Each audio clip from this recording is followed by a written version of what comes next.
करत असताना माननीय प्रधानमंत्री महोदयांनी द्रोण दीदीचा जो कॉन्सेप्ट आणलाय, हळूहळू आपल्याला तो कॉन्सेप्ट लागू करायचा आहे।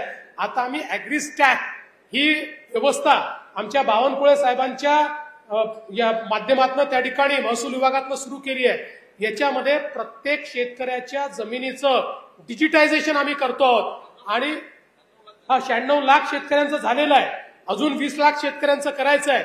त्यामुळे प्रत्येकाचं डिजिटायझेशन करून आता आपल्याला अनेक वेळा प्रश्न येतो की आपण ज्यावेळेस त्या ठिकाणी फेरफाराचा विषय असतो किंवा पंचनाम्याचा विषय असतो किंवा ई पीक पाहणीचा विषय असतो, प्रत्येक वेळी शेतकऱ्यांना अडचणी होतात। आता या सगळ्या गोष्टी डिजिटल माध्यमातून, सॅटेलाइटच्या माध्यमातून, ड्रोनच्या माध्यमातून त्या ठिकाणी आम्ही करणार आहोत। त्यामुळे शेतकऱ्याला नुकसान भरपाई द्यायची असेल तरी देखील आमच्याकडे पंचनामे झाले नाही, पंचनामे चुकीचे झाले, आमच्याकडे कोणी आलंच नाही असं म्हणायला आता कुठे वावच राहणार नाही।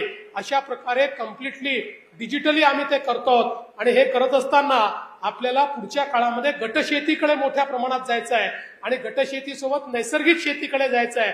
त्यामुळे गटशेती करता आणि नैसर्गिक शेती करता मोठ्या प्रमाणात प्रोत्साहन देऊन विषमुक्त शेती आणि विषमुक्त शेती करताना त्या शेतीमध्ये आपली उत्पादकता वाढली पाहिजे, या दृष्टीने वेगवेगळे प्रयोग हे आपण पुढच्या काळामध्ये करणार आहोत। त्यामुळे मोठ्या प्रमाणात शेतीमध्ये गुंतवणूक करायची। आज आपल्याला माहिती आहे की मोदीजींनी आपल्याला 6000 रुपये देणं सुरू केलं, तर आपणही राज्याकडनं 6000 रुपये शेतकऱ्यांना त्या ठिकाणी देण्याची सुरुवात केली।